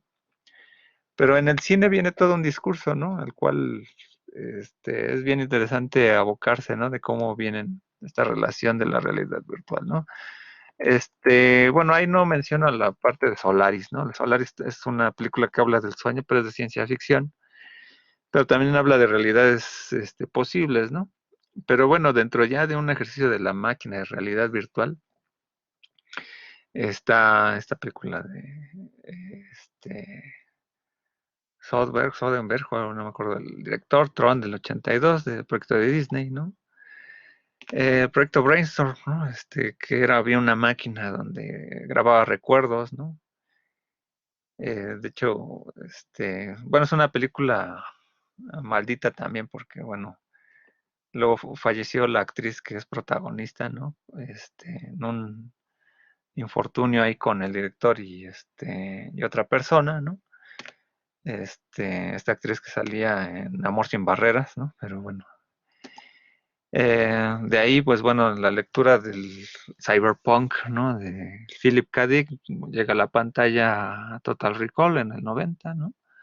Una realidad virtual. De hecho, uno no sabe si la película, bueno, en el discurso o el relato, ¿no? Es solamente una realidad virtual, ¿no? Bueno, hablar de ciencia ficción en este caso, bueno, este es un específico de realidad virtual, ¿no? Porque bueno, toda la tecnología robótica también tiene todo un discurso por ahí, pero esto es más bien como de máquina humano, ¿no? Porque, pues, bueno, en ese sentido también vincularíamos Metrópolis o los cyborgs, ¿no? O incluso Blade Runner, ¿no? Porque pensando un poco en Philip K. Dick y soñarán las androides con ovejas eléctricas, ¿no? Bueno, es un texto interesante, ¿no? En ese sentido, bueno, también otros autores como Gibson, bueno, pues también darán mucho que decir sobre el cyberpunk, ¿no? Aunque el más conocido es Philip K. Dick, ¿no? Bueno, esta película sí, bueno, dice Gina, exactamente, sueñan los androides con ovejas eléctricas, ¿no? Bueno, Brandon dice Netflix, Altered Carbon, no la he visto, me han hablado de ella, es uno de los Akira, bueno, también es otro elemento ahí, también de la cultura cyberpunk, ¿no? ¿No? Que obviamente tiene que ver precisamente con la relación, de relación humano-máquina. Gina dice Ready Player One, para ahí vamos, de hecho es la última, ¿no? Hago esta recopilación para hacer una recopilación de todas las películas, ¿no? Ahorita llegamos a Matrix, ¿no? Que por ahí, bueno, si hablamos, que bueno, en relación máquina, ordenador, ¿no? También por está hay Sueños Eléctricos de 1984, ¿no? Donde una máquina, que es el antecedente de Her, casi casi, ¿no? Versión pop, pero versión, nada más que ahí la máquina se enamora y este, digo, hablar de anime, híjoles, bueno, sería aquí un poco complicado, ¿no? Hablar de animes, obviamente, Incluso está obviamente también la interpretación de Metrópolis en anime, ¿no? Que es muy diferente, ¿no? Pero también digo, también está el pájaro de fuego, del 82 más o menos, pero sí en anime es todo un clavado también, ¿no? Incluso gran parte de las relaciones máquina-hombre, pues bueno, obviamente desde los mechas, ¿no? O sea, hablar de Goldorak, Mazinger Z, etcétera, ¿no? Robot 28, ¿no? Sí, bueno, ya luego el fenómeno Transformer, que eso es más gringo que japonés, los diseños son japoneses, pero el Transforma ya, eh, sí, anime es todo un capítulo aparte, ¿no? Tenemos esta película de Lawnmower, que aquí la tradujeron como El jardinero, ¿no? Pero aquí ya se planteaba como que la parte de realidad virtual, ¿no? Así como en un programa, ¿no? Y aumentaba su capacidad. En Demolition Man pues, hay una escena, ¿no? En donde ahora se toma de risa, ¿no? Pero porque, bueno, con el coronavirus, pues no sabemos si en el futuro las relaciones sexuales ya solamente sean virtuales, ¿no? Entonces ahí había un simulador, ¿no? Entonces es muy interesante verlo, ¿no? Arcade, que bueno, pues es otra película. Esta es una película tipo B de cine video, ¿no? Y que bueno, pues van dando sentido, ¿no? Dice Juan José, Black Mirror. Bueno, Black Mirror realmente ya sí, es en toda esta cultura, ¿no? De las series actuales, ¿no? Y es más, ¿no? En Black Mirror interactivo, pues ya sabes más o menos hacia dónde va la historia, pero eh, digo, un poco son Black Mirror no existe sin todos estos antecedentes de estas películas, ¿no? Disclosure, que aquí era, que como le dieron, acoso sexual, ¿no? Pero bueno, en fin, eh, aquí toda la parte del ejercicio virtual, ¿no? Todavía con efectos un poco extraños, ¿no? Efectos visuales, pero ya se daba esta idea, ¿no? Del resguardo de la información, realidades virtuales, ¿no? Brainscan, que bueno, es una película tipo B, ¿no? Este, para pasar el rato, pero también precisamente habla de una realidad donde sale un personaje, ¿no? Días extraños, ¿no? Que retoma mucho la parte de Proyecto Brainstorm, ¿no? Desde el 95, de Catherine Bigelow, y que habla también de cómo guardar recuerdos, pero ahí viene un poco el hecho de que si guardas recuerdos, pueden haber personas que guardan recuerdos de su muerte, ¿no? Y eso recuerda mucho precisamente a la película de Proyecto Brainstorm, en donde alguien graba su muerte, y entonces tú puedes compartir cómo se siente la muerte, ¿no? Y esta película de Días Extraños parece que hablan de el fenómeno de la verosimilitud que uno puede sentir de la muerte, ¿no? Y hay videos snobs que se venden, ¿no? En el bajo mundo, ¿no? Virtuosity, bueno, de un personaje que de la realidad virtual se quiere hacer humano, ¿no? John Mnemonic no es de las mejores películas de Keanu Reeves, pero si no vean ahí el resumen te lo resumo. Donde de repente habla de un virus ahí, que sale de lo virtual a lo real, ¿no? Etcétera, ¿no? El tercer piso, ¿no? Este, eh, del 99, bueno, dice Brandon, la de Chappie. Bueno, la de Chappie, por ahí va, sí, aunque ahí, bueno, cuando alguien traslada su mente a un ente robótico, ¿no? Que son ejemplos ahí. No sé si la puse aquí en la presentación, a lo mejor creo que no, pero sí vale también eh, este, entra en este sentido, ¿no? Existence, ¿no? 99, esta es otra, ¿no? Llegamos a Matrix, es obviamente la que se lleva obviamente las palmas en el recuerdo de realidad virtual, ¿no? Pues obviamente todos la ubican, ¿no? Es metáfora de filósofos, de profesores, este, para hablar de cuestiones de filosofía, ¿no? De la sociedad, etcétera, ¿no? Avalon de 2001, ¿no? No la de Avalon de los 80, ¿no? Que tiene que ver con otra cosa, pero este es Avalon de 2001 que habla de también otra realidad virtual. Bueno, estos ejercicios de Robert Rodríguez, ¿no? Visuales, ¿no? También hablan de la parte de estos niños que de repente entran a una realidad virtual, ¿no? El Congreso, ¿no? Entonces, obviamente, ya sea aquí el videojuego o la película, pues habla de una realidad virtual, ¿no? Ya, conocerán, ¿no? El icono, ¿no? Obviamente, ya vamos a la parte de Ready Player One, ¿no? Obviamente, pues bueno, esto es por mostrar ya un camino. Las últimas ya ni siquiera les puse el año, ¿no? Pero sí hay muchas otras, ¿no? Donde ya realmente, parte de la cultura visual, virtual, pero son un modelado, ¿no? O sea, realmente virtual, lo más pragmático, realmente no, parece que no hay un... Y bueno, tenemos, ¿no? Un poquito la reflexión.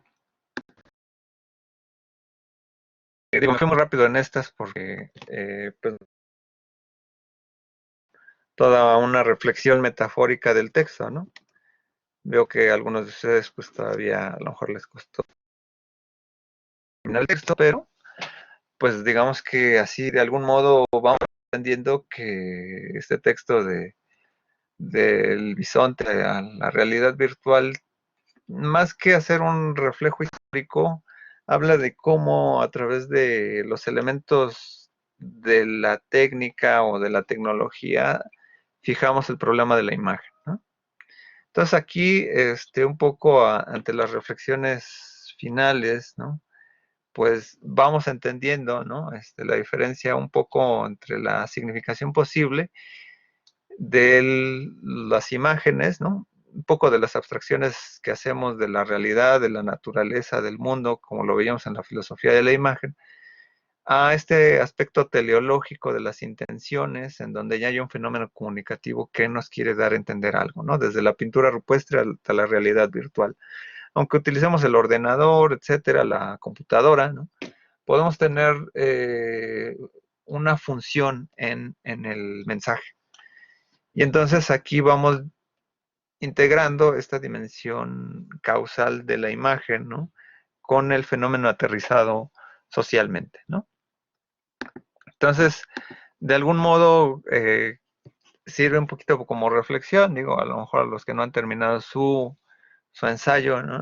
Sirve un poco para confrontar cuál es la diferencia entre lo que entendemos como un discurso visual y un discurso de imagen en términos de la filosofía, ¿no? La imagen como un proceso complejo, ¿no? Y la dimensión de discurso visual como aquello que solamente taña lo visual, ¿no? La imagen tiene que ver con los sentidos, con los demás sentidos. Pueden haber imágenes no visuales, ¿no? Que era lo vimos la sesión pasada. Entonces, en este sentido, pues bueno, es un poco la intención de reflexionar sobre esto, ¿no? Entonces, no sé si aquí alguien quiere comentar. Me gusta ahorita que al menos fueron participando con las películas que ahorita ya están en su bagaje cultural, ¿no? Me gusta que también estas alusiones, ¿no? A Netflix, ¿no? Pues incluso Ricky Morty, ¿no? Es un buen ejemplo, ¿no? También, ¿no? Cuando se habla de las realidades, ¿no? O, por ejemplo, la fiesta de las salchichas, ¿no? También tiene un final alternativo que no salió, pero el final sí lo deja entrever, ¿no? De que hay una realidad real, ¿no? Más allá de que hay actores manipulando su vida, ¿no? Eso también es interesante, ¿no? Entonces, de algún modo, es un poco la comprensión de los niveles, ¿no? Que vamos ir adecuando, ¿no? Entonces es un poco el cierre de la unidad, ¿no? En donde la crítica hacia la epistemología de la imagen es que apenas se ha retomado mucho el papel de la filosofía de la imagen versus la teoría del discurso visual, ¿no? Que es donde la mayoría de autores que son referentes de la imagen son los que se usan, ¿no? Y es quizá la salida que a veces vamos a tener por el tipo de curso que tenemos, ¿no? Que después vamos a ver la psicología de la imagen visual, la parte de la composición visual, y de ahí eso cerraría con la parte de teoría de la imagen visual, y después pasaríamos a la parte de imagen sonora e imagen y discurso audiovisual, que es la parte de cine. Es un poco, hay un poquito más la reflexión de las grandes teorías, ¿no? De realismo, formalismo, no de corrientes de cine y de movimientos, ¿no? Que eso ya es otra cosa, sino de teorías de cómo se puede abordar filmológicamente la cinemática. Pero bueno, hasta aquí, bueno, no sé si alguien tenga dudas, preguntas, comentarios, ya que estamos ahorita ya encima de la hora, ¿no? Nos tardamos un poquito en el arranque porque, como ven, eran bastantes diapositivas, ¿no? Pero bueno, Gina, eres bienvenida a participar, incluso con micrófono, como gustes, es también de repente, en las sesiones pasadas, he tenido algunos exalumnos que de repente, más allá del ocio, pues entraron un poquito pues, a motivarlos también, ustedes compañeros, ¿no? Entonces, adelante, ¿no? Este es un foro abierto, ¿no? Digo, si ahora se teme, ¿no? Por ahí que, digo, yo uso Blackboard, ¿no? Veo que a lo mejor para algunos puede ser Zoom más estable, pero a mí luego más me falla un poco el Zoom, ¿no? Entonces, aunque irónicamente luego les digo que si ahorita se está fusilando las videoconferencias, a lo mejor pues no tendría problema que se roben la información de la clase. Esta se sube a YouTube, igual y con suerte, y si lo divulgan en la Deep Web, a lo mejor tenemos más participación de los trolls, ¿no? Por ejemplo, ¿no? A lo mejor los hacemos filosofar acá,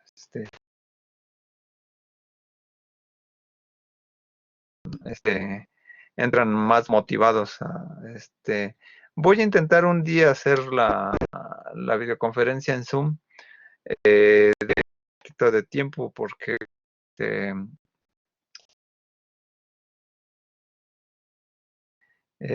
no me permiten cargar el PowerPoint, tendría que compartir a fuerzas la pantalla, pero pues bueno, viendo un poquito la posibilidad, es muy factible que lo haga, pero bueno, eso ya lo veremos después. De algún modo, pues bueno, esta como cierra la primera unidad, realmente reflexionando más allá, sobre todo en este camino, ¿no? De las metáforas sobre la verosimilitud, digo, no me quise detener en algunas diapos de algunas pinturas para no entrar un poco en lo anecdótico como al principio, ¿no? Pero para que cierren, ¿no? Todos ustedes, sobre todo para los que nos están viendo. No olviden que para todos aquellos que no participan en el chat, etcétera, que por favor participen al menos en el foro de discusión que está en la plataforma, ¿no? Entonces ahí hay preguntas que deben de responder y que, sobre todo para los que están viendo la grabación, tienen que hacerlo, si no, es la manera en que se les va a calificar lo que es asistencia y participación de esta manera virtual. De otro modo, pues bueno, ese rubro, aunque es pequeño dentro de la calificación, pues, es para que ustedes, si no pueden conectar de manera sincrónica, puedan participar de manera sincrónica en los foros de discusión. Bueno, si no hay alguna otra pregunta, la sesión, daría por terminada esta sesión por Blackboard. Les agradezco a los asistentes, veo que por ahí, bueno, ya salieron algunos, como Carly, pero se encontró con nosotros Brandon Rodríguez Ortega, Gina Ramírez, bienvenida. Héctor Camilo, Juan José, Mónica Correa y como siempre, un gusto tener aquí el apoyo de Marisol Morales, ya desde hace un año y medio, y en este, ¿no? Siempre me ha apoyado en la plataforma, ¿no? Porque bueno, siempre hemos usado la plataforma incluso en sistema presencial y ella es la que luego le hace también entre Hermes, ¿no? Entre llevar el mensaje del supuesto saber al supuesto no saber y o entre el que supuestamente tiene el supuesto saber, que supuestamente soy yo, no lo sé, y entre ustedes, ¿no? Entonces no, te agradezco mucho, Marisol, gracias por tu presencia. Entonces también, ¿no?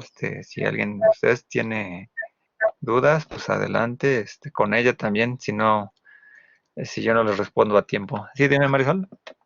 No, que a usted, que muchas gracias por la oportunidad. Y Sale, por todo este año y sale, medio casi pues,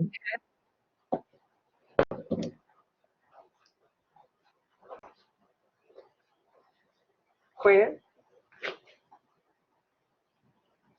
perdón, a ver, no te oí muy bien. No, que gracias por la oportunidad y ya por todo este año y medio. Sí, sí, sí, pues bueno, esperemos que, bueno, sea, este, también no sea tan tardado todo este proceso, porque bueno, también para que la titulación sea viable, ¿no? ¿Sale? Claro. Entonces, bueno, pues pues les agradezco a todos ustedes, ¿no? Eh, para que ustedes, bueno, sigan, este, pudiendo participar y pues bueno, les agradezco de todos modos. Con esto cierro la video asesoría y entonces pues muchas gracias a todos ustedes. ¿Sale? Yo solamente comentar, ojalá que los que estuvieran aquí con nosotros y los que se fueron uniendo, ya sea en nuestras próximas sesiones, pues participaron un poco más, chicos, porque sí se hace un poquito lento y a veces un poco frustrante que no puedan participar, aunque tengan dudas, aunque sean con comentarios o con algo que lo que puedan relacionarlo, lo que se ve en las lecturas con la parte de nuestro día a día, será muy enriquecedor para la clase y sería a lo mejor menos... menos lenta la clase, que fluya un poquito más y ojalá pues pudieran cooperar para que se haga mucho más dinámico. Nada más. Gracias, gracias. Pues sí, eso ustedes ya lo saben, ¿no? Entonces también de algún modo ya saben para la siguiente, por favor, ya tienen ahí el calendario, ¿sale? Entonces acabamos la grabación. Gracias a todos.